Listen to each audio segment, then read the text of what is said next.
Hello guys, ஐ மருண்.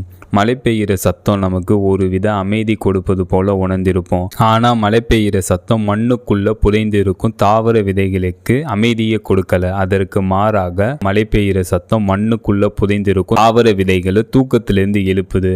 அதாவது மழை பெய்கிற சவுண்டை கேட்டு மண்ணுக்குள்ள இருக்கக்கூடிய தாவர விதைகள் வேகமாக ஜெர்மினேட் ஆகுது, மிக வேகமாக முளைக்குது அப்படின்ட்டு சயின்டிஸ்ட் கண்டுபிடிச்சிருக்காங்க. அதை பற்றி தான் நம்ம இப்போ பார்க்க போகிறோம். இந்த மாதிரி புது அப்டேட்டை நீங்கள் பார்க்கணும்னா மறக்காமல் இந்த சேனலை சப்ஸ்கிரைப் பண்ணுங்கள். இப்போ உங்க டீட்டெயில்டாக பார்ப்போம். மழை பெய்கிற சவுண்டை கேட்டு மண்ணுக்குள்ளே இருக்கக்கூடிய தாவர விதைகள் எப்படி மிக வேகமாக ஜெர்மினேட் ஆகுறத சயின்டிஸ்ட் கண்டுபிடிச்சாங்க அப்படின்னு கேட்டிங்கன்னா, மாசூசெட்ஸ் இன்ஸ்டிடியூட் ஆஃப் டெக்னாலஜியில் உள்ள சயின்டிஸ்ட் இதற்காக நெல் விதைகளை பயன்படுத்துகிறாங்க. சுமார் 8000 நெல் விதைகளை ஆழமற்ற நீர் நிரப்பப்பட்ட தொட்டிகளில் வைத்து ரிசர்ச் பண்ணுறாங்க.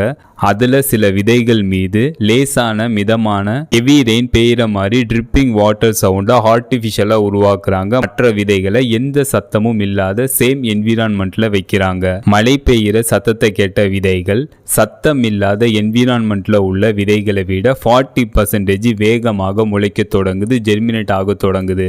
மண்ணுக்குள்ள இருக்கக்கூடிய தாவர விதைகள் மழையோட சத்தத்தை கேட்டு மிக வேகமாக ஜெர்மினேட் ஆக, மிக வேகமாக முளைக்க காரணம் இந்த தாவர விதைக்குள்ள ஸ்டார்டோடோலஸ் எனப்படும் tiny particle. Statoliths tiny particle கிராவிட்டியை சென்ஸ் பண்ணும்.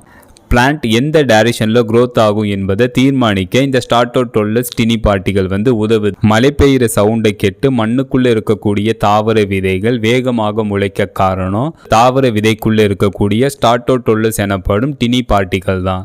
நேச்சர் சவுண்டை சீட்ஸ் சென்ஸ் பண்ண முடியும் என்பதற்கு ஃபர்ஸ்ட் டைரக்ட் எவிடன்ஸ் இதுதான். ஃபைனலாக இந்த வீடியோ எப்படி இருந்துச்சுன்னு கமெண்ட் பண்ணுங்க.